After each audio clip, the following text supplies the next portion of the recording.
Thank you, everyone. If you would like to come and have a seat again, we have a few minutes before we will begin our presentations to our alumni winners.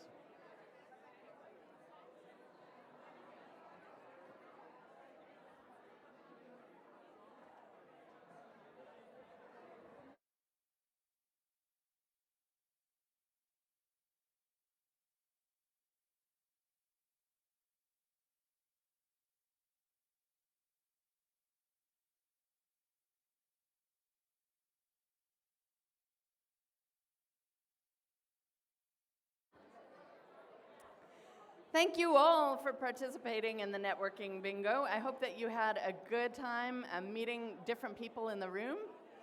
We had quite a lot of people who finished, who filled their card, which is amazing. That means that you have talked to 25 people, 25 different people in this room, at least.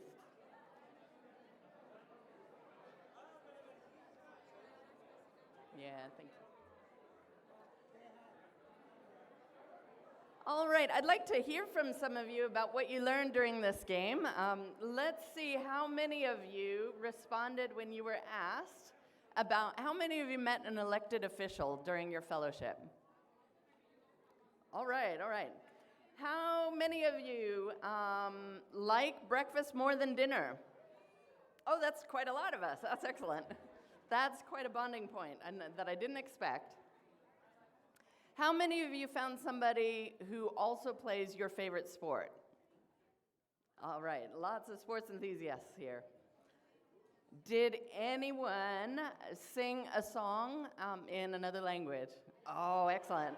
Well, that sounds like karaoke to me at a later point.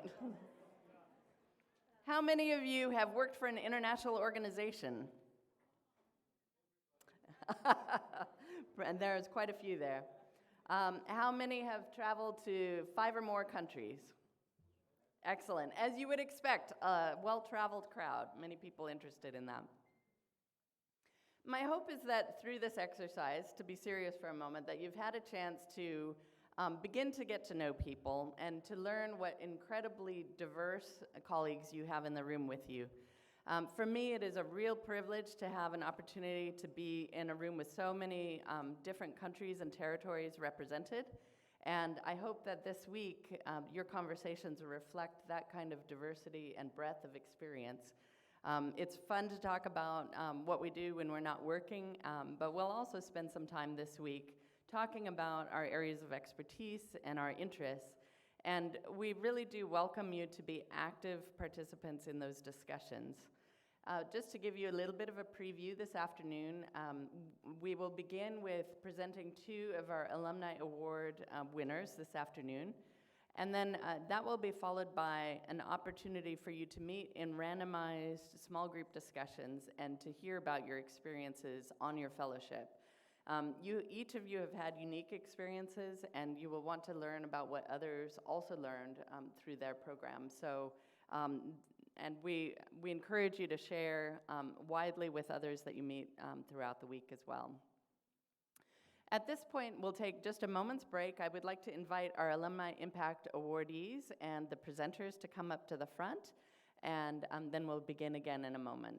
Please stay in your seats and in the room. Thank you.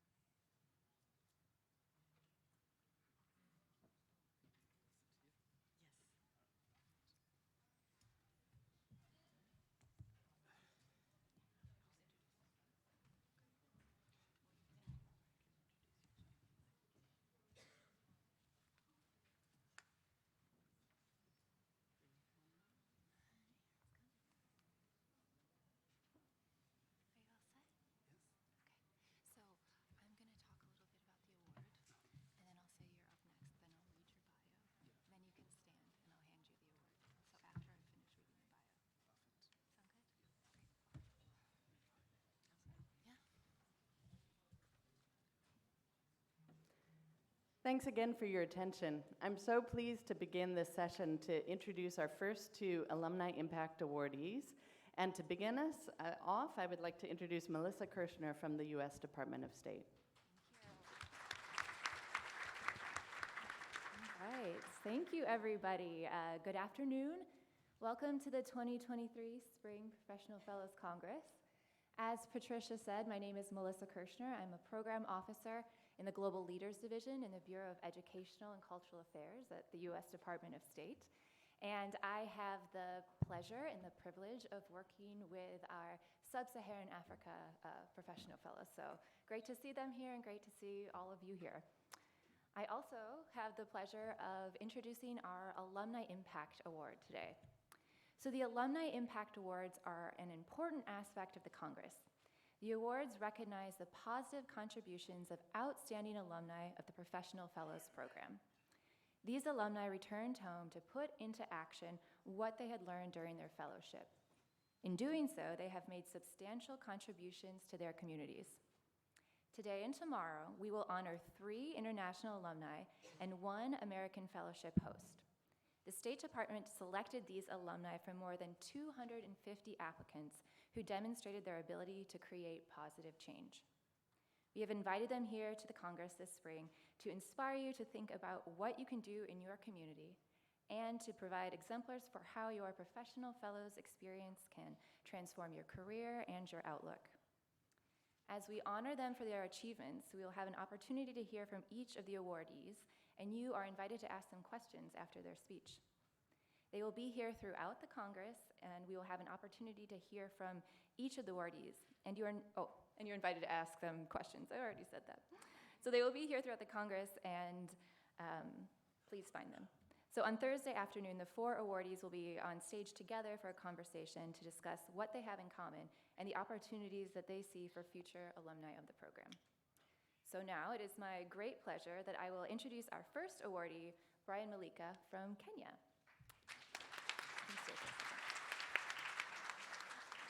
All right. So Brian is a 2018 alumni hosted by the Association of University Centers on Disabilities. He believes that the UN's Agenda 2030 for achieving a fairer, inclusive, and safer world for all can be accelerated when traditionally marginalized populations, such as women in rural areas, persons with disabilities, and youth from informal settlements, are meaningfully heard and involved in the development of their communities. Currently, Brian serves as the director at 1 More Percent, a media consultancy company that advocates for digital rights, inclusive disability employment, climate change, and gender equality. Brian dedicates part of his inspiration to work on the issues around disabilities from his time in the Professional Fellows Program, where he learned more about the American Disabilities Act and how it could be applied to his home country. Brian is also a civil society advisory board member with Tech for Democracy, an initiative of the Danish Ministry of Foreign Affairs, where he actively participated in drafting the 2021 Copenhagen Pledge that gives digital rights recommendations to leading tech companies such as Google and Meta. Previously, Brian served as a youth task force member with the British Council Nairobi office, where he spearheaded a series of qualitative and quantitative research activities that were crucial to drafting of Kenya's National Report on Youth Employment. He is a trained social worker who loves going on long walks in the forest and is a passionate defender of wildlife. In 2022, Brian was named a Dalai Lama Peace Fellow because of his role in creating a safer, fairer, and accommodative work culture for youth with disabilities. Please welcome Mr. Brian Malika.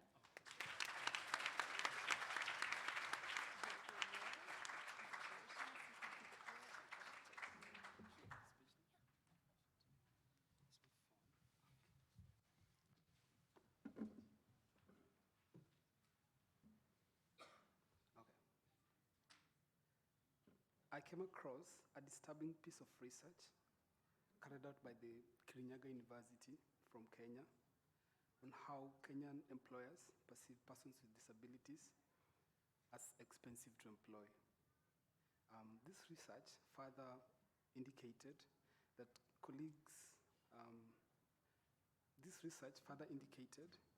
that colleagues and other people within the workforce perceive working alongside persons with disability as annoying or intimidating. These negative realities and perceptions contribute largely to the inability to enforce the constitutional threshold of Kenya that requires at least 5% of persons with disability to be employed in public service or other employment sectors in Kenya. As things stand, less than 1.4% of employees in Kenya have a disability. This is not only illegal as by the Kenyan laws, but also it's an indicator of the unemployment marginalization of Kenyans with disabilities. This is a type of discrimination that is not just in public service, but also extends to civic and private businesses in Kenya. My motivation to apply for my Professional Fellows Program in 2018 was born from the above realities. I sought to contribute to efforts to address the negative perceptions towards staff with disabilities and also gain perspectives that will improve the employment chances of persons with disabilities in my country, Kenya. Luckily, I was selected for the Professional Fellows Program and attached to Indiana Institute on Disability and Community. That was in 2018. Maybe you should clap for me. Okay.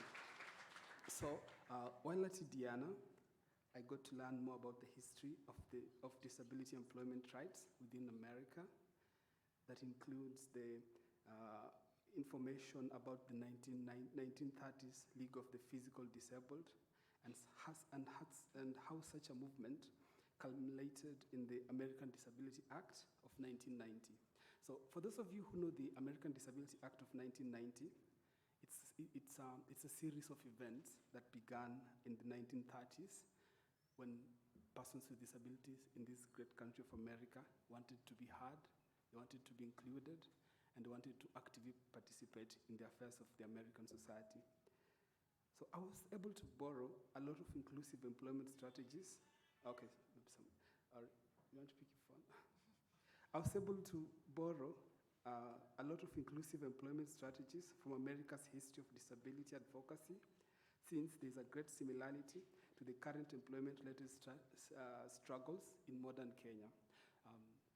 So if you look at the American trend of disability and struggles, and if you compare it to the Kenyan modern-day struggles of disability, they are very similar. And today I was attending a session about another fellow who's from Zanzibar, and he also alluded the same, that the American struggle is very, very similar to the struggle of disability in modern Zanzibar. So with the help of Dr. Judith Gross, my mentor from Indiana Institute of Disability and Community, I was able to resolve to use the art of storytelling as a tool to change people's existing perceptions for persons with disabilities.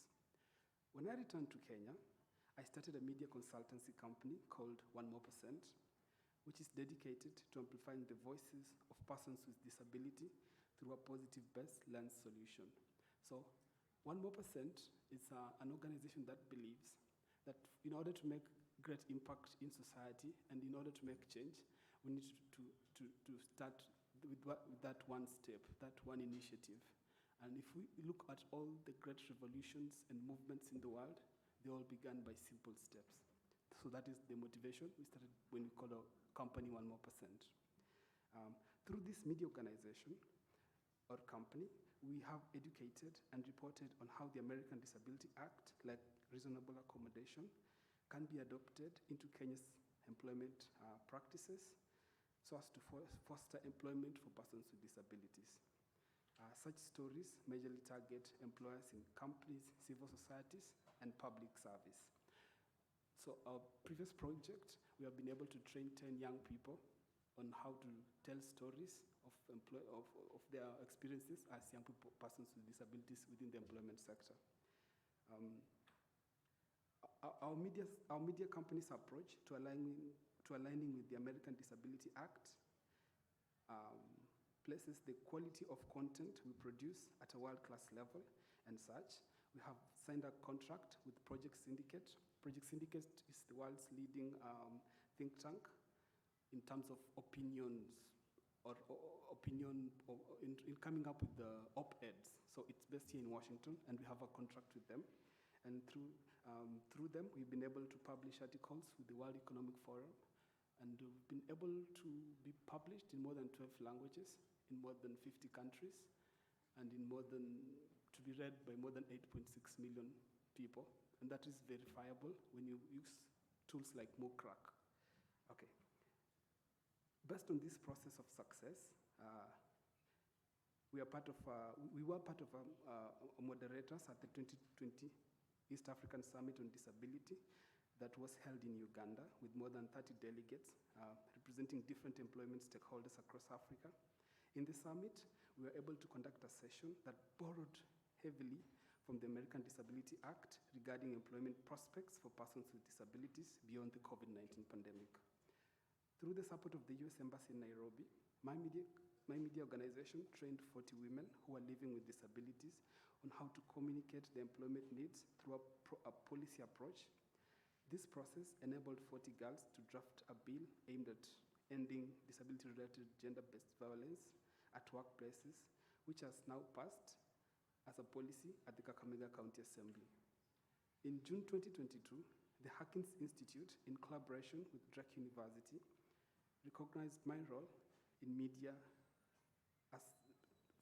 with the purpose of breaking employment-related stereotypes against persons with disabilities. And as such, I was invited to participate at the 2022 Harkins Summit in Northern Ireland, where I conducted a panel session on how media can be used to produce solutions-based coverage relating to disability employment topics. During this summit, I was able to have a one-on-one mentorship with the US Senator, Tom Harkins, whom I personally regard as the father of the 1990 American Disability Act. Sorry about that. So for those who are in the room and are in the disability spectrum, I would advise you to read more about Senator Tom Harkins. And based on my advocacy for the employment of persons with disability in the green economy, which borrows negotiating skills from my professional fellows program, I was invited to the 2022 COP conference to report on accountability and collaboration among African governments towards fulfilling the United Nations determined contributions, the NDCs as we call them, under the 2015 Paris Agreement that provides programming guidelines for protecting persons with disability during climate change crisis. During this high-level diplomatic engagement, I introduced solution-based reporting that includes the aspects of how African governments can use reasonable accommodation as proposed by the American Disability Act to address the inclusion needs of citizens with disability during the implementation of their nationwide climate change approaches in times of crisis. Currently, I'm an advisory board member with the Digital Rights with Tech for Democracy, which is an initiative of the Danish Ministry of Foreign Affairs. As a member, we are mandated to draft global digital policy recommendations that embrace democracy and human rights for leading tech companies like Google, Meta, and Twitter, including governments and private companies. In this role, I do borrow heavily, and I do get advisory notes from the American Disability Act accommodation by drafting policy recommendations that promote accessible technology and internet spaces for persons with disabilities. Last year, we drafted a final report that we presented to the Danish ambassador, and that to be incorporated as a commitment during the President Joe Biden Democracy Summit that happened in 2021. I'm a Dalai Lama scholar, where I'm deliberately combining the Inclusive Disability Act that is recommended by the American Disability Act with that combines the heart, the hand, and the head modules, which is a Dalai Lama theory that can be realized, which is a Dalai Lama theory. So my take is that that in the next 7 years from now, we will be in 2030. So all of us have been singing about the Sustainable Development Goals since which year? Since 2015. We've been talking about making a better world by 2030, and we are heading there in less than 7 years. In 2030, we anticipate to have a safer world and a more fairer world for everyone, where there is no poverty, there is no hunger, where we realize human rights for everyone, where women will be treated equally, especially women who are in rural areas, and where we shall protect the environment and the natural resources, and including the small islands. But this dream of Vision 2030 will not just happen naturally. It has to be predetermined. It requires a meticulous approach that must promote locally understood solutions to address social issues that are globally inclined. The good news is that the Professional Fellows Program continues to be a trailblazer in ensuring the local solutions and ideas are given support towards the fulfillment of Agenda 2030. This is by promoting mutual understanding, enhancing leadership and professional skills, as well as building sustainable partnerships between mid-level and emerging leaders from foreign countries and the United States. Dear fellows, as you graduate from your PFF Fellows Program, I take this chance to congratulate you because you are now impacted with relevant experiences, leadership capacity, and professional development that will be useful in addressing local issues within your communities as a basis to creating a more peaceful, sustainable, and a fair world for everyone.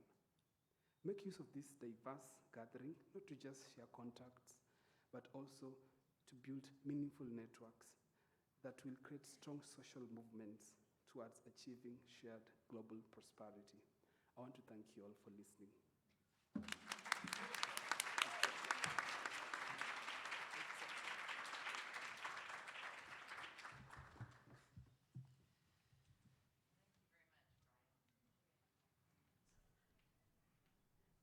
Thank you again, Brian, for your speech.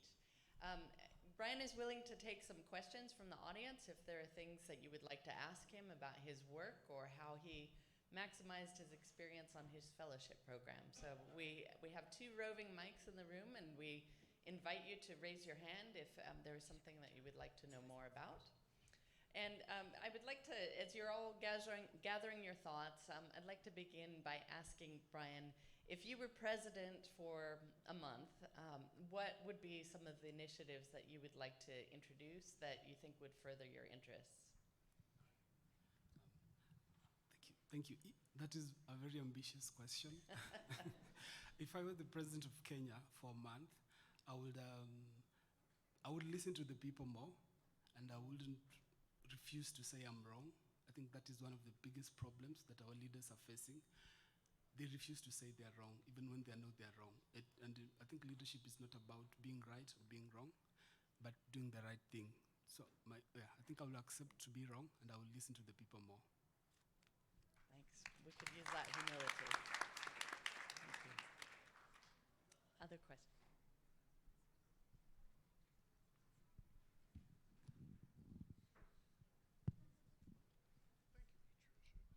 Brian, it sounds like there's a personal story behind why you were drawn to work with people with disabilities. Could you expand on what drew you to your work with bringing more disabled people into the workforce of Kenya? Okay, thank you, Brian. Is it working? Okay. So there are 2 aspects why I ventured into disability. The first aspect, which I need all of you to know and which I need you to follow, is that disability is like a lottery ticket. You could be the next winner. So all of you here, as you're leaving this place, tomorrow you could be an amputee, tomorrow you could be blind, tomorrow you could be handicapped. That's why we usually say disability is a lottery ticket. And when you're about to win a lottery ticket, it's always advised that you seek the services of a lawyer, or you be prepared on how you're going to use that ticket, if it's $1 million or something. So we need to be prepared as people who are not disabled, so that in case we shall be disabled tomorrow or any other day, we are able to navigate the world of disability. So that is one reason I usually work as a disabled person, because I could become a disabled person anytime. Another reason is that my grandmother was an amputee. My own brother has a psychosocial disability. So those are some of the reasons why I do advocate for disability. Yeah, and also most importantly, I feel that the aspect of disability is all about inclusion. So we cannot just let people with disabilities advocate for disabilities themselves, because that will be exclusion in itself. So I think the aspect of inclusion is that we can contribute our diverse ideas to make that spectrum more progressive. That being said, it is very important if you're able-bodied, as much as you're in the disability, disability development work, it is always important to ensure that persons with disabilities play a more frontline role than you. You can play part in it, but always ensure that persons with disabilities themselves play a frontline role. And you play you become a winger or something like that.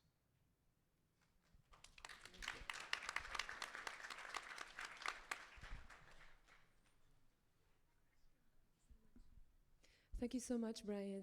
Can you just cite for us the two more difficult challenges that you had to face in making this huge impact in your country, Kenya? Thank you. Can you come again with the question? I didn't get it. The big challenges or difficulties or the most difficult challenges.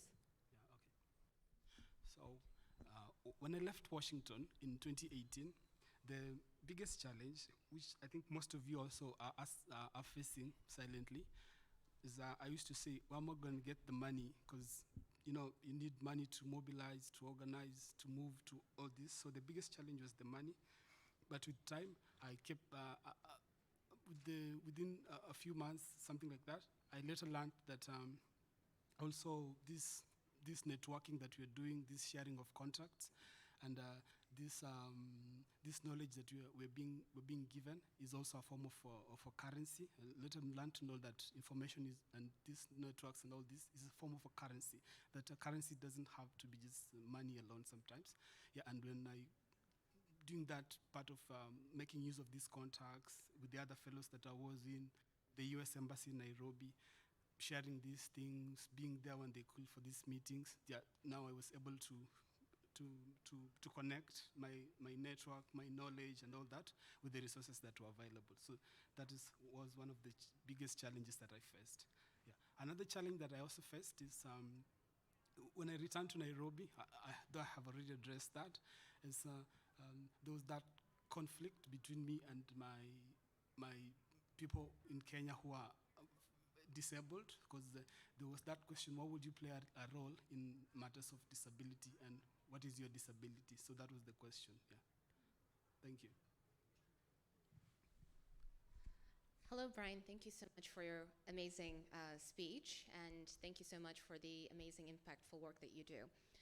So as we're all working towards the design and implementation of our own personal projects, I think it'd be great for us to hear what your steps were as you went home after the fellowship and started the work on your personal project, which I understand was supported by the Indiana Center. So how did that work, Indiana Center for Disability, and was the center in itself, as an organization, supporting your personal project, or was it more of in a personal capacity where the supervisor that you had, the host that you had, was kind of supporting in a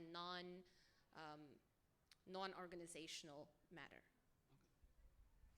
Just a general description of your project would be great. So, thank you. Thank you. After leaving Washington in 2018, I was working with my mentor from Indiana. She's called Dr. Judith. So Dr. Judith, after the fellowship, we had developed a cordial relationship. So we would still have Zoom meetings, we still exchange emails and talk on phone. And so Dr. Judith will help me to understand some of the concepts that she had been leading me or introducing me while at Indiana. And also she was kind enough to help me draft some proposals. And also she was kind enough to help me to, explore some contacts within the development world. Yeah, and then when I was contacting the US Embassy in Nairobi, she was also helpful in developing the concept notes and all that. So just the simple steps, as I had said, the small steps, then the basics, just writing proposals, polishing on ideas, networking, sharing ideas, keeping in touch with your center. Yeah.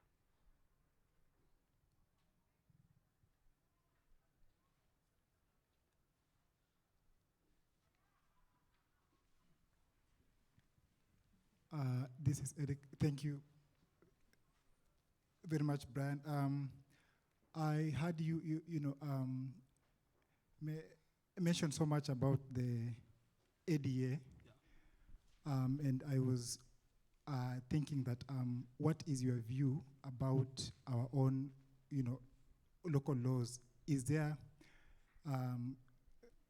something that needs to be borrowed from the ADA and to be able to make sure that even our own local laws, for example, Kenya, we have also the Kenyan persons with disabilities law.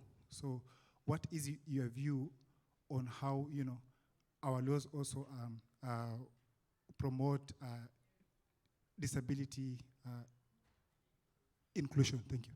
Okay. Thank you. I think I was waiting for that question deliberately. So the American Disability Act, I'm biased towards it. I'm biased towards adopting it, majorly because when you look at the American history of civil rights struggles is very unique in the sense that it's a history of more than 150 years. So for 150 years, Americans have been fighting for their rights. We want people with disabilities to be heard. There was a time in this country of America where people with disabilities were locked in the houses. I think some of you might have watched Christmas in Purgatory. There's something like that. I think Brian might know about it. So the people with disabilities in this country, today they enjoy, maybe they're not where they want to be, but Americans with disabilities in this country, when you compare to Kenya, Uganda, or maybe Vietnam or any other country, Americans with disabilities are somewhere that we would love to be. So, and it hasn't happened by default. It has not happened just like that. People have fought for these rights. We've had people who've died and they never enjoyed these benefits. So when you look at a country, Kenya, and maybe another country that you're representing in this hall, we would like to we don't have the convenience or we don't have the benefit of struggling for 150 years. So that is why I say I am biased towards adopting it. So because we do not have the convenience or the benefit or the time to struggle for 150 years. So we can study the American history of disability struggles that has culminated into the American Disability Act. And from borrowing these experiences and these happenings and these historical happenings and wins, we can avoid going through 150 years of struggles, of civic struggles, and just learn where did America go wrong, where did they go right, how can we adopt it into our country, how can we craft it to fit our context as Kenya or as Uganda. So that is why I prefer the American Disability Act. And for the people who are doing disability advocacy in the room, I will advise you to read about the American Disability Act, and maybe we can also have that discussion afterwards. Okay. Here. Yeah. First of all, congratulations for your work. It's a very noble work. What are you doing right now? And it's very challenging because there is no book written about which steps you need to follow in order to introduce this kind of, laws, environments, and like a step to follow in order to hit a better environment for disabilities. Almost in the labor endpoint. So my question is, when you was facing those challenges, you have two options. First one, the historic steps, for example, that United States had been taken, and the other one is, your own steps and how you tropicalize what are already implemented in other countries. So in your personal experience, which is the better path? Is a mix of those two options, or you first follow certain guidelines and then you tropicalize those steps and start to elaborate your own, or which path you follow? I think there's no clear path to follow. I think you work with the situations because everything is dynamic. Today you have this skill. Tomorrow you might need these resources. Today you have the resource. You don't have the skill. So I think everything is dynamic. So you just look at the dynamics of what is happening or of the situation you are in or the context you are in. Yeah. So I wouldn't say there's a clear path towards handling these challenges, but everything is dynamic. So I think, and the skills that you've been taught while you are in your centers, and the experiences and the contacts, I think that dynamic ways, because I was in a different center, different contacts, I have different ambitions. Maybe are different from yours. So I will just say, be dynamic. Yeah, and also maybe what I can just say is that. They usually say the problem we have in this world is that people who are intelligent and people who have ideas are quiet, and people who are not intelligent and have no ideas are shouting at the top of the voice. So I think the answer is that be courageous.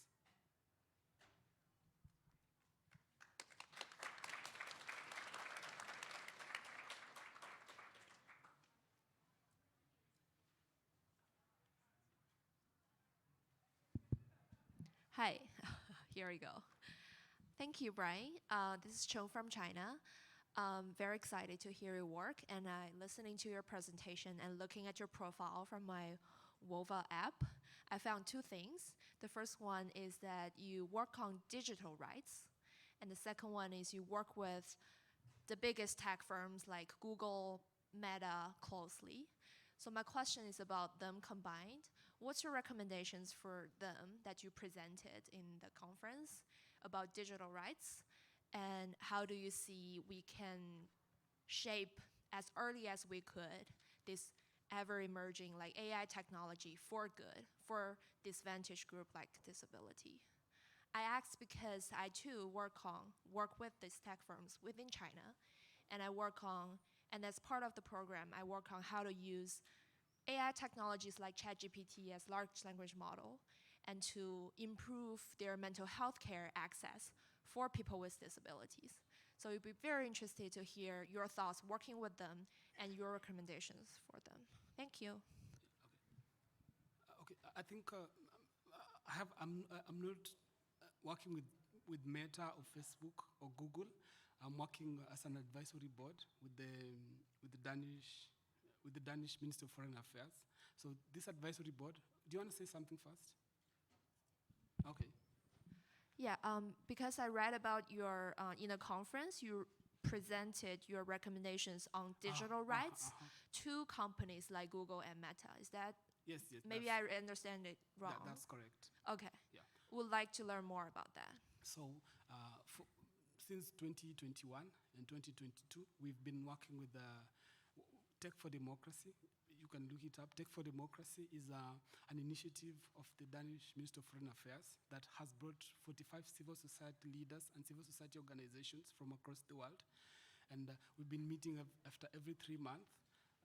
And these meetings, we've been drafting digital rights policies that can give a guideline to tech companies, leading tech companies, private businesses, and civil society organizations and governments on how to make the internet and the digital space work for democracy and not work against democracy. So through some of these recommendations, I can share the document. We have recommendations on how governments, we call them oppressive governments across the world, you know them. So how oppressive governments across the world need to ensure that there's digital safety for at-risk human rights defenders, need to ensure that the internet is affordable, there's no internet shutdown. So these recommendations as a tool for enabling democracy and human rights. And also tech companies like Google, Meta, and Twitter on how they can ensure that they're not infringing on data privacy rights and confidentiality. They're not selling data to companies, or they're not manipulating elections and all that. Yeah, so those are some of the recommendations that we've been giving. Yeah, and we were able to have a presentation at the Biden Summit for Democracy that happened first and second, the first Biden Democracy Summit on Democracy and the second Biden Democracy Democracy Summit, Biden Democracy for the Summit for Democracy, get confusing. Yeah, so we've been able to make those presentations. Yeah, those are some of the presentations. And also I was able to meet the Danish Ministry for the Internet a few weeks ago, and I also represented civil society organizations in making these recommendations. Yeah, I can share the documents definitely, because it will be also good for you to go and distribute it among your networks. Yeah. Hi, it's a pleasure meeting you. We're from the same continent. Yes. I'm from Egypt. So the first thing that I would like to ask about, because for someone who exactly had a lot in our continent, and you know about that, we had a lot. What really drives you to go for disabilities? Because I know how hard it is in our continent, in Africa. What exactly made you really go for the handicapped or for disabilities? That's the first. The second is, during the journey, you know that we have a lot of struggles, a lot of challenges, financially, emotionally, all of that. So what keeps you running? That's a thing that I would like to ask about, because you know that we have a lot of difficulties in Africa, especially Middle Africa, or North Africa is a little better, yeah, because we fight a lot for that, for disabilities, but I'm really asking about Middle Africa, because I know that we're suffering a little bit there. So thanks a lot. I think what I will go for Africa today is the perceptions of young people. When you look at the demographics, the African young people is like the 3 out of 4 people in Africa, something like that, are young people under 35 years of age.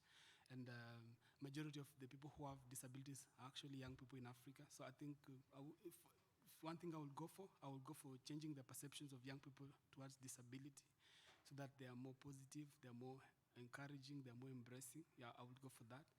And then the second question, I didn't get it. Yeah. What exactly is pushing you to go? Because it's really, really hard to go for disabilities when you are suffering with other difficulties in Africa. Yeah, I think all this, when you look at whether it's disability, whether it's climate issues, whether it's economic injustice, whether it's gender equality, I think we need each other. Like we need each other so that we can move together. If we live, if today, they usually say, I came for this person, you're quiet. I came from this person, you're quiet. I came from this person, you're quiet. Now I'm coming for you. Who will speak for you? So if I keep quiet, once they're done with the women in rural areas, they're going to come for young people who live in slums. Once they're done with them, they're coming for people who live in dry areas. And once they're done with them, they are coming for people who are poor. Once they're done with them, they're coming for young people. And every time I'm keeping quiet, once they're done with everyone, who will speak for me when it's my turn to be done with? Yeah.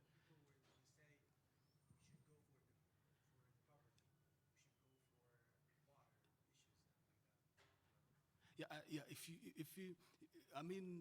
keep quiet when people who are suffering from dirty water, and you just keep quiet and say, okay, I have clean water, I live in a nice neighborhood, that's their problem. So once they're done with them, they're coming for your houses in terms of land rights. They're going to grab your land away. And if you stood for people who don't have water, when they're coming for your land and your nice house, the people who you stood with who had dirty water, they're going to say, hey, let's stand with him. You stood with us. Yeah, and the women that you stood with, they'll say, hey, he stood with us when it was our time. So I think that I would call it that moving as a unit. Yeah, it's what drives me, because one day they will come for me, and the people who I stood for, they will also stand for me.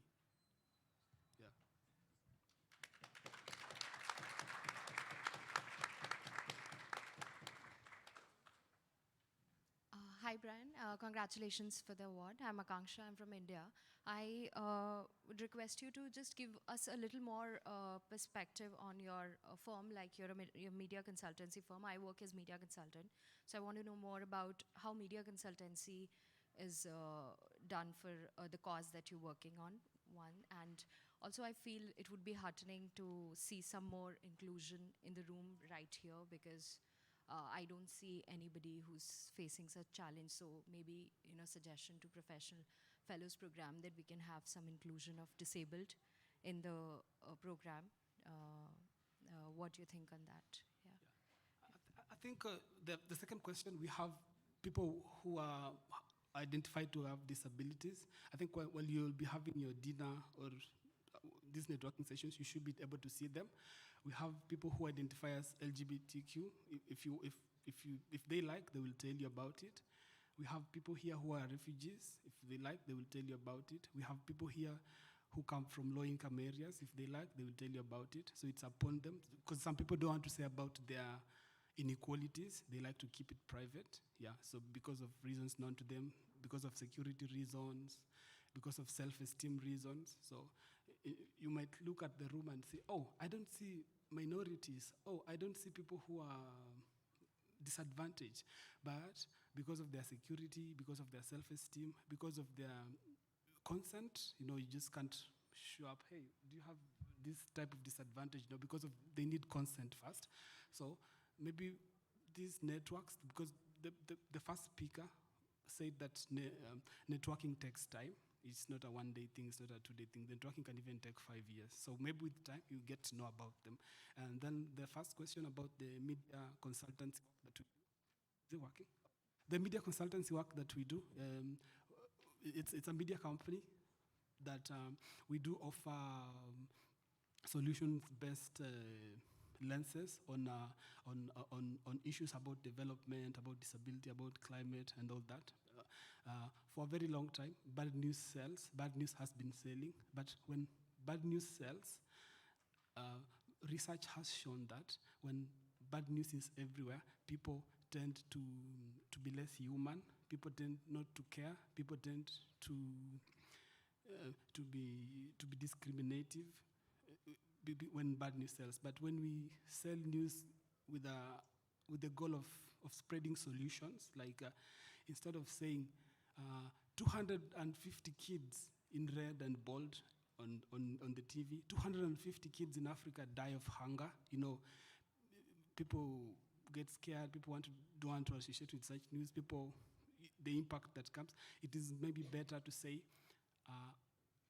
an enterprise in Nigeria or in Ghana is cleaning water and providing clean water to 100,000 kids in Nigeria. So because of that, investors or partners who are watching that news are able to come on board and help accelerate that cleansing of water. So instead of saying 250 children in Kenya have died of malnutrition, that news sells sometimes, but it drives narratives of discrimination, of marginalization, of negative perceptions towards Africa or towards whichever place of the world it is. It is better to say an initiative in Kenya is, cleaning water, or is providing cheap housing, or is rehabilitating drug addicts. And because of that, someone who's watching anywhere in the world can say, oh, maybe I can borrow this technique, or maybe I can partner with them, or maybe they can change the perceptions. That is, in short, what we're doing. Yeah. Okay. Brian, we thank you so much for the inspiration and your dedication and hard work on behalf of marginalized people. We honor you.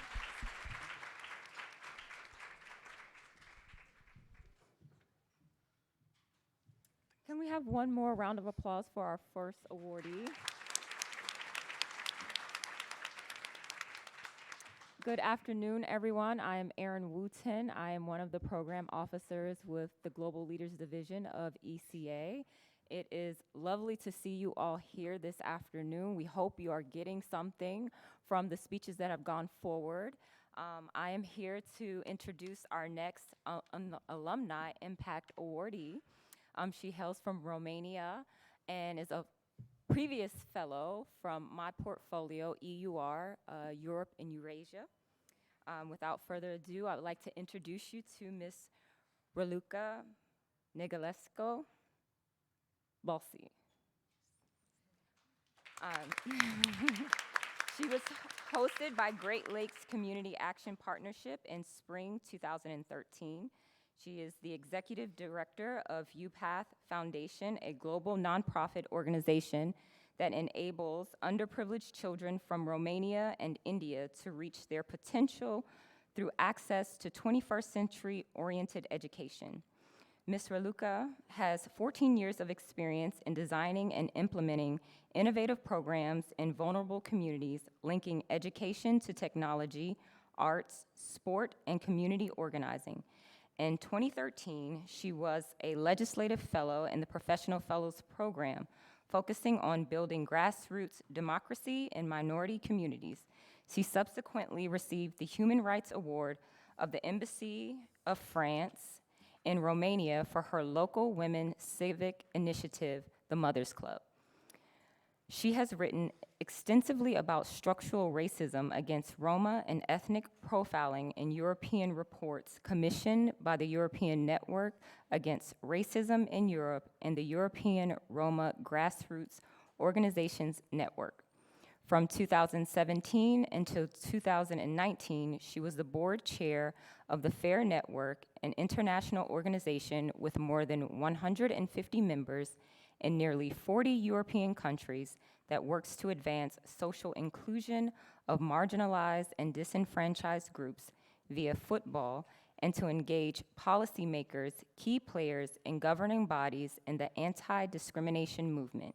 She is an alumni of the Global Shapers community, an initiative of the World Economic Forum, and a 2015 Fellow of the Young Leaders Program of Aspen Institute, Romania. Currently, she is also a member of the board of the European Citizen Action Service, an international Brussels-based nonprofit organization with a pan-European membership, nearly 30 years of experience, with the mission to empower citizens in order to create a more inclusive and stronger European Union by promoting and defending citizens' rights and by developing and supporting mechanisms to increase citizen organizations, and in democratic participation and engagement with the EU. Without further ado, please welcome Ms. Raluca.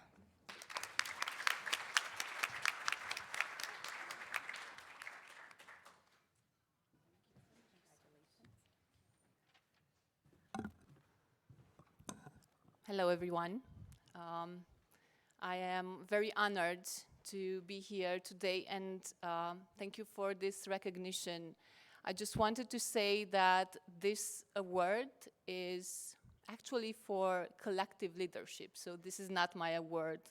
This is for all the teams I have worked with in the last 10 years, all the people on the ground that are trying to make a change, and this is also for Elizabeth Ballant, who for the past 12 years, she has created this opportunity for us in Central and Eastern Europe to come to the United States, and she worked relentlessly to make sure that we can bring community organizing in our communities. So a round of applause for Elizabeth, she's there.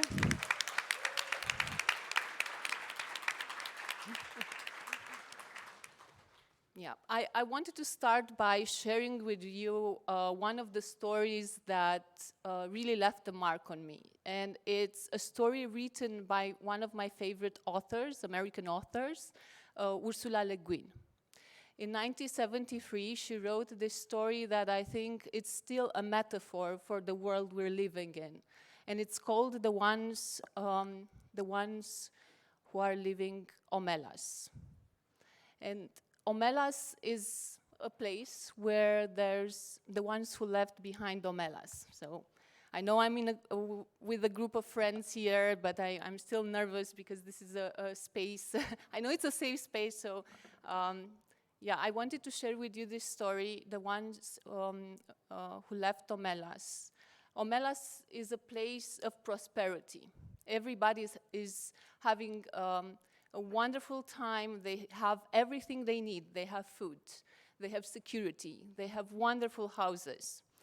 So as the story unfolds and people are in the midst of this celebration in the city center of the capital city where everybody's enjoying and having this wonderful life, in reality, behind this happiness and prosperity, there is a secret. And this is a secret well known by all the citizens of Omelas. And they know it, but they know that if they talk about this secret, their happiness will fade away. So somewhere in darkness, in a basement, for a very long time, a child is in chains. He hasn't seen the light of the day, he doesn't receive food, and he's staying there completely separated from the people of Omelas. When young children grow of age in Omelas, they are taken there in the basement to see the child, and they are told, this is the price for our happiness and prosperity. We can't do anything about it.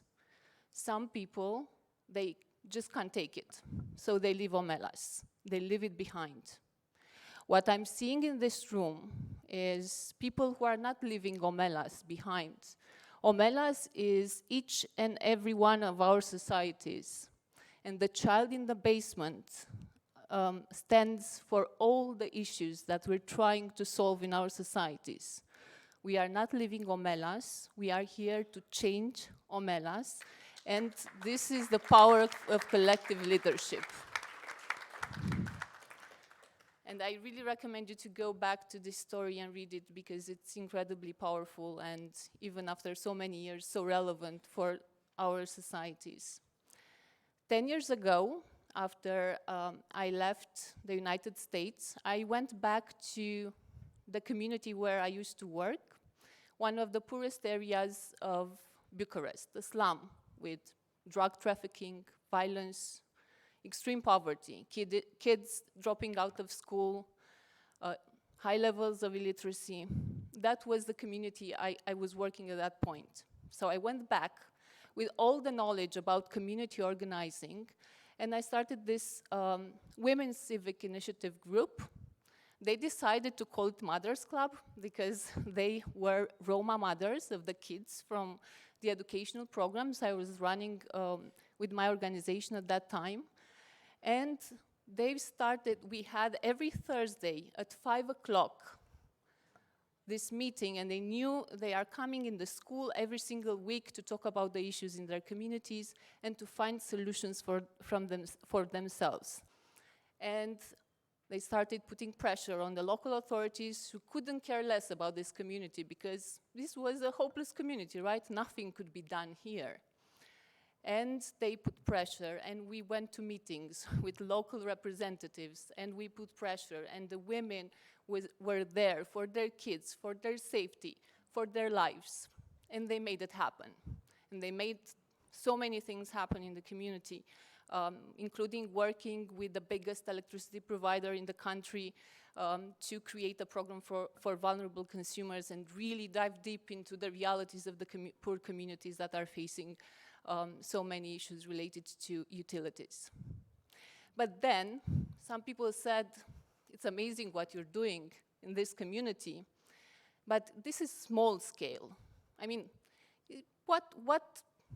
you're helping some people to do a change in their community, helping a few thousand people not being evicted from their houses, not staying in, the kids, just a few thousand kids staying in school. That's not enough. We need a work of scale. And at that point, this has been a very important reflection point for me. And now just looking back with the wisdom of the current day, I really think that you can't think big and you can't implement anything of scale without being able to really work in the communities and understand the needs there. And this takes me to the next chapter in my life, which happened almost 5 years ago, when I had the opportunity to build from scratch a global nonprofit called UiPath Foundation, which is, it was created by the IT company UiPath that started in Romania.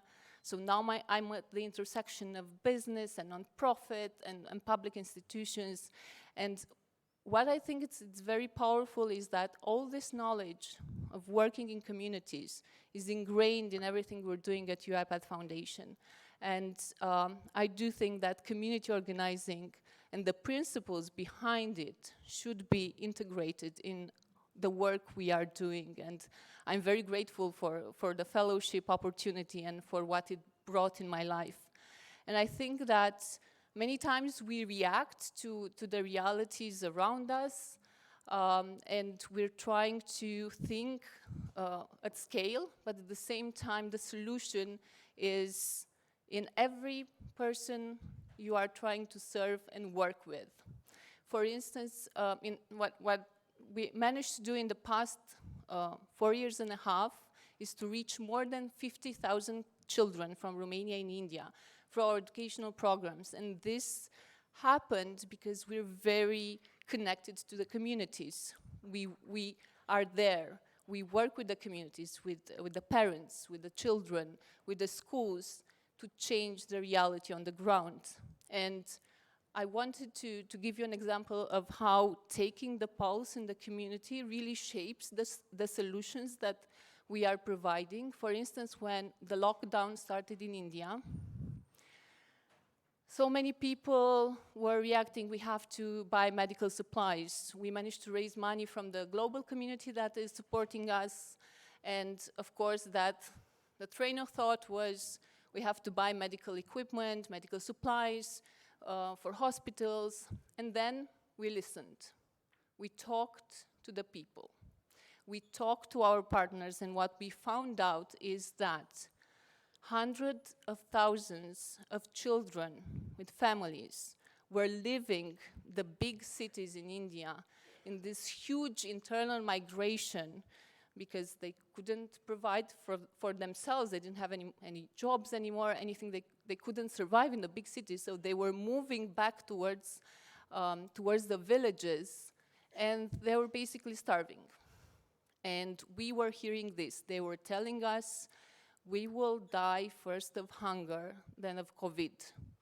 So the solution we built was around the reality on the ground, and we managed to, with a local partner, to bring 1.2 million meals to the children and families who are in this situation. And I do think that in everything we're doing, it's essential to take the pulse in the community and remember that all the solutions and all we are building, it's not something that it's separated in terms of agency from the people we're serving, it's together with them. Thank you.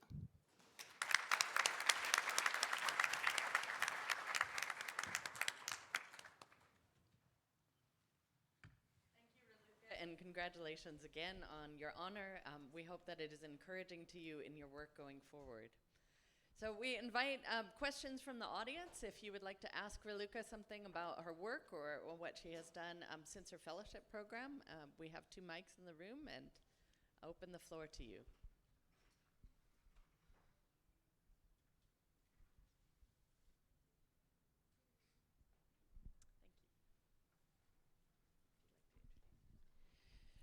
Hi everybody, my name is Mariam. I come from Azerbaijan. I have my own NGO which is called Gender Hub.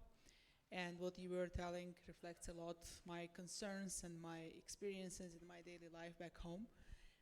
And the current challenges that I have as a leader is the management of the team and actually having team not demotivated and not, getting frustrated with all the challenges on the way. So one thing is that we can be self-motivated, and it's good. I know a lot of self-motivated people, but then there are those people who can easily get frustrated with the, all the challenges that come on the way. So how do we also help those people? Because we cannot do it on our own. It's almost impossible. We can be Mariam, we can be Yasemin, we can be Raluca, but it's not happening without a strong team. So how do you motivate your team and how do you keep going? Yeah, thank you so much for this question. I guess with the last 4 years, going through a pandemic, having to tackle the situation in Ukraine and the waves of refugees coming from Ukraine, of course, it really takes a toll on the people who are working on the ground. And my team is no stranger to this. And I do think that our powerful connection to our cause really makes a difference. And we have this document that is called How We Work at UiPath Foundation. And one of the principles is we always go back to the communities, regardless of the role we have in our team, being administrative, financial, maybe it's the kind of role where you have no connection with the community. We create the spaces in which each and everyone goes to the community and has the chance to interact with the kids, with the families, of course, in the safest possible way. And that's a manner in which people in my team stay connected and motivated. And of course, as you all know, burnout is a huge issue in nonprofit organizations, and the academic studies are showing that even though we're imagining that having a meaning through our work, it's supposed to really decrease the level of burnout, in reality, people who are working in our field are more exposed to burnout. And I think it's very important to reflect collectively how we strike the balance between the challenges we're encountering in the communities and how we set some very healthy boundaries. Because if your cup is not full, you can't give to others. So if we are burning like candles in our work, we won't be able to have impact. So I think this is equally an organizational but also individual reflection on how we find the best way to continue our work. And yeah, this sense of belonging, I think, makes a huge difference. And just being part of a team that has very strong values and who's living by those values. And I think that also keeps people motivated and engaged.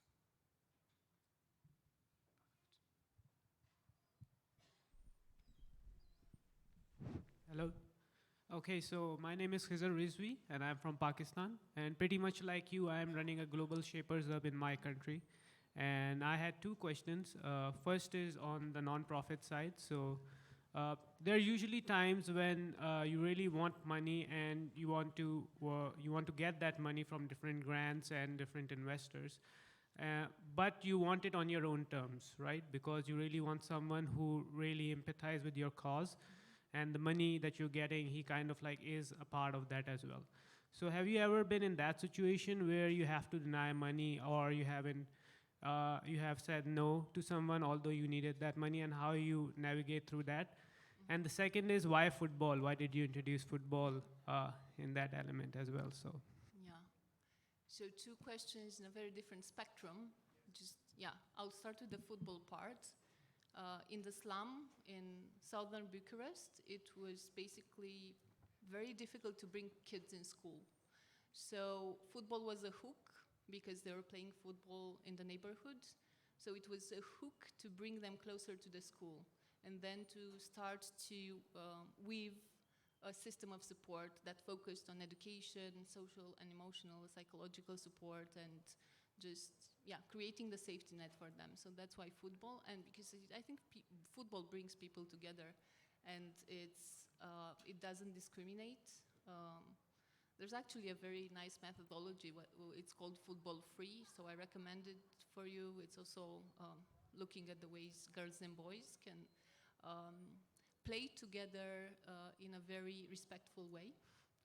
And luckily in my programs right now, we have some very talented girls in football in the national team of Romania. So yeah, and going back to the finance, to the funding question, I think in nonprofits, we have been struggling for so many years with funding, and we are dominated by this philosophy of projects.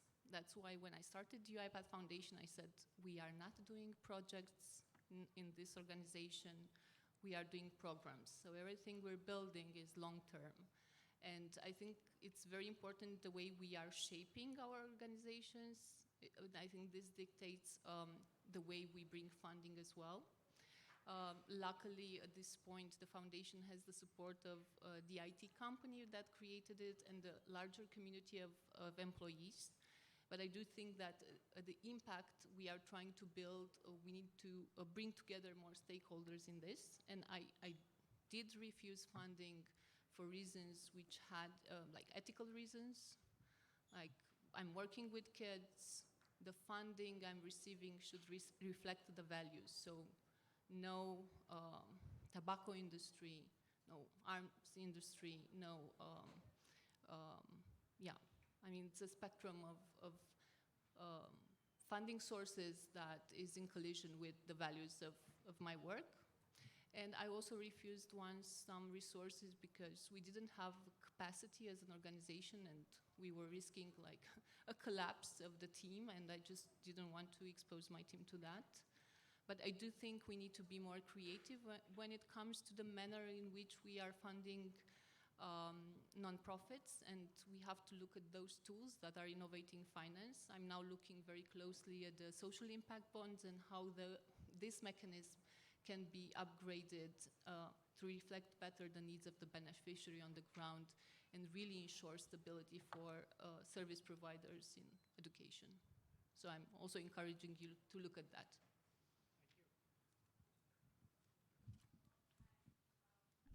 Can you hear me? So this is Annie from Taiwan. Thank you for all the great works. I do admire like people who working on the ground and directly working with schools or even families and parents and mothers. So my question is, really out of curiosity, how many staff, like how big is your organization that could do all this on the ground kind of work? Because you can imagine needs lots of human resources to do all this work, or is it more like you do lots of partnership with other organizations also in the countries or in the region? So that's my first question. And then the other question would be like, do you guys also do like campaign work, like advocacy to push the government to change more like policy or fundamental changes that maybe the impact could be greater or bigger? That's the two questions. Thank you. Yeah. Thank you for the questions. Yeah, I guess the answer to the first question entails a combination of strategic partnerships with a very dedicated team and very smart use of technology. So right now my team, we are 18 people, but we also have several hundreds of volunteers who are supporting us. So we're really trying to make use of technology to ensure that despite all the challenges of the ground, the children have access to quality education. So we're paying a lot of attention to their educational experience. And when it comes to advocacy, of course, we strive for that, and we do hope that our experience on the ground can feed into the larger educational policies in the countries where we work. But this takes time.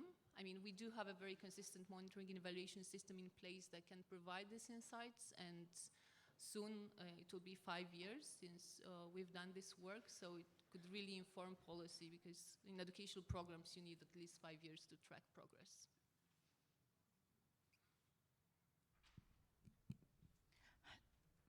Hello. Hi, I'm Jagruti from India. Firstly, congratulations for doing amazing work. So my question to you is around the sustainability of the business, because a lot of times that happens is when you're trying to create impact, you forget about how do you, create sustainable models, and how do you track the progress that has been, created through the models that you've introduced. For example, if you have impacted with providing 1 million meals, how do you make sure that those people also get meals in future as well, right?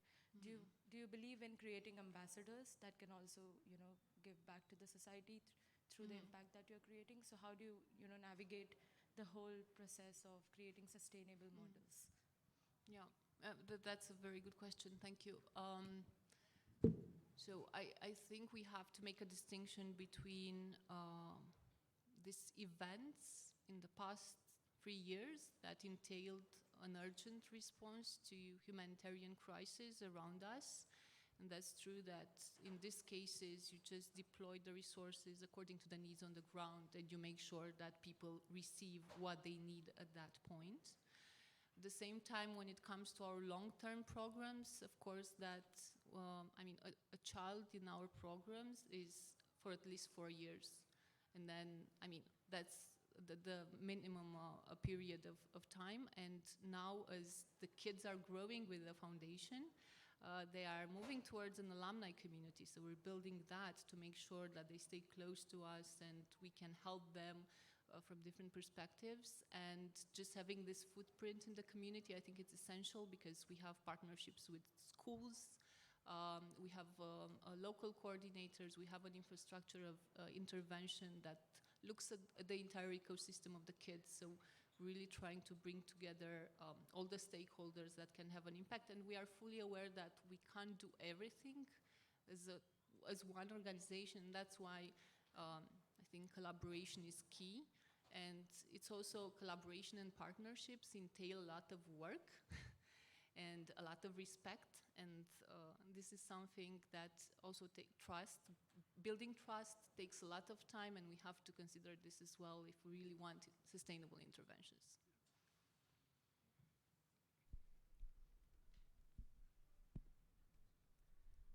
Hello. Hi, this is Minhaj Fahmi from Bangladesh. Congratulations on the award and the good work that you have been doing. So my question is about tech literacy. So we also work with gamification and advanced tech like AR, VR in Bangladesh, and one of the problems that we have been facing while working with these things is the tech literacy of the people and also the kids. I mean, we have given 500,000 kids the experience of immersive technology for the first time, but the problem we face always is about the philosophy of understanding that tech and the importance of it and how much it is important in their lives and for the future generation. So have you also faced this particular problem, the philosophical problem of understanding the importance of the tech for both the kids and their guardians? Thank you. Yeah, thank you. Thank you for asking this. In our efforts to build consistent digital literacy programs for children from underserved communities, of course, that we have to take into consideration the larger context. So we really need the triangle of digital infrastructure, connectivity, and digital literacy for the adults around the kids. And to build that, that takes a lot of effort. But then another challenge we have encountered is exposure to technology and understanding why basically it will be a part of everyone's life in the future. So what we did this spring was to release a report about the predictors of digital literacy for kids in Romania. So we gathered the data, we worked with an academically validated organization, and one of the most important predictors is positive attitude towards technology. So the question is, how do you build that? Now, just taking this insights in our digital literacy programs, we don't go to the communities and we say, look, we have this program and that's it, we implement it, we check the box and that's it. We also have this flow of intervention that is built around the sense of possibility.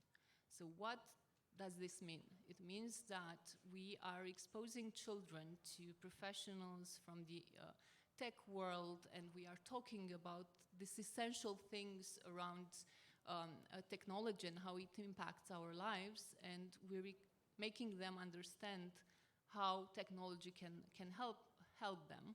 And once you build this sense of possibility, you can go to the next level and assess the level of digital literacy for the kids in a standardized manner, and then just deploy the resources based on their age.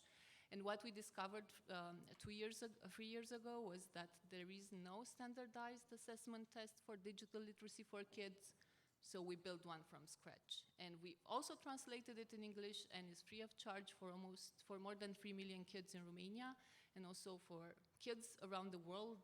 You just this is a resource that it is of interest to you, I can provide the links so you can use it in your work, doing this initial assessment, also looking at the progress that the kids are doing in your digital literacy programs.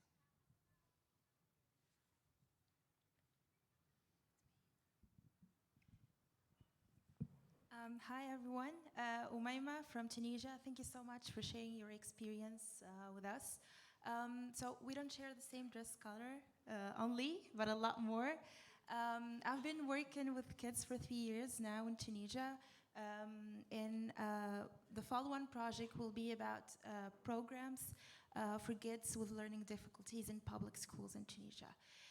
So my question today is a selfish question, sorry guys, but tell me about the first meeting with the moms, the Thursday 5 p.m. How was it? Were you afraid that the room will be empty, no one will show up?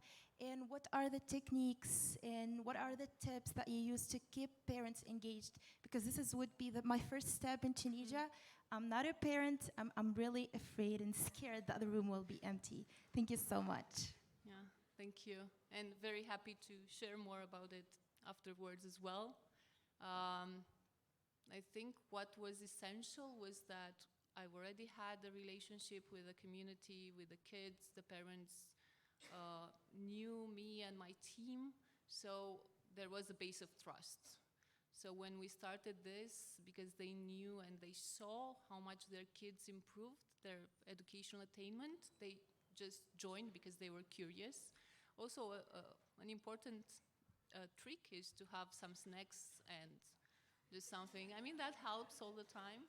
But I would say that the secret is consistency, just making sure that if you said that you will organize that every single week at a certain hour, just do it religiously, and then will and grace, and just listening, and because your role there is the role of facilitator, and I think this is a very important principle in community organizing. You are there to guide them to find their own solutions and implement them. It's not you, because of course I could have gone to the mayor office and just fought this by myself and with my team and just solve some of the issues. But this was not the point. The point was for them to do that, to step into their power and understand that they can change things and that they have this incredible capacity to live better lives if they stand up for their rights. So, yeah.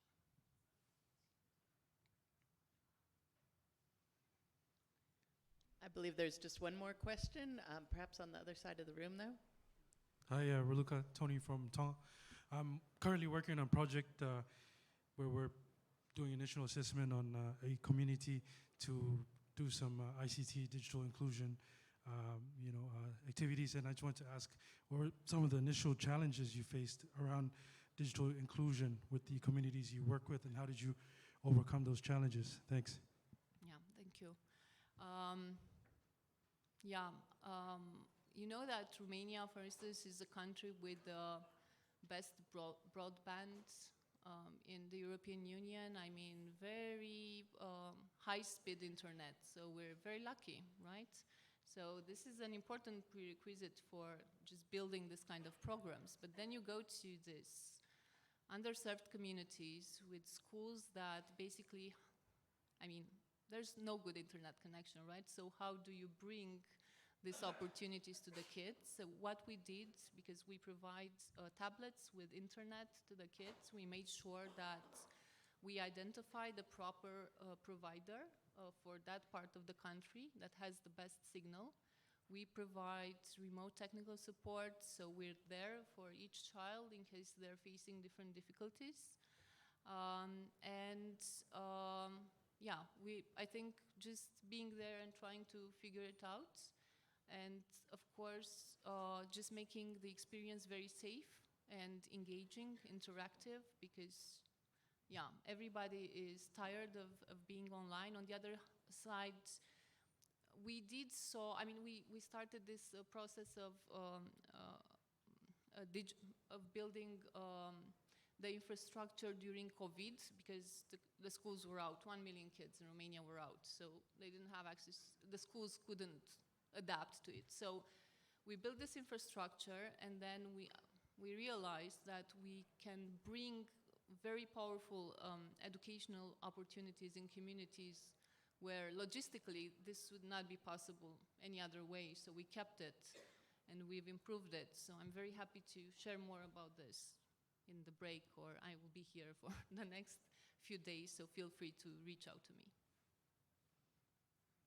Thank you, Raluca. And will you please join me in congratulating our awardees?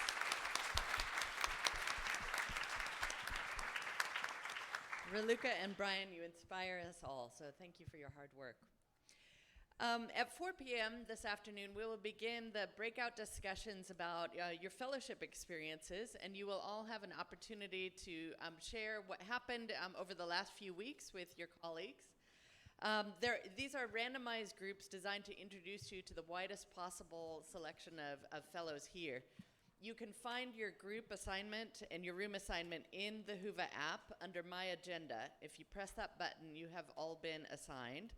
Or you are welcome to ask the World Learning staff who are at the doorway, who have lists, and they can tell you where the rooms are. The breakout rooms are on the screen as well, so that you have some sense of where they are, and we're glad to help you find them. We have some time now to enjoy a break in the foyer with refreshments. And then if you would, at 4 o'clock, meet in your fellowship rooms. We'll continue the conversation then. Thank you again for being here. Thank you so much for honoring us.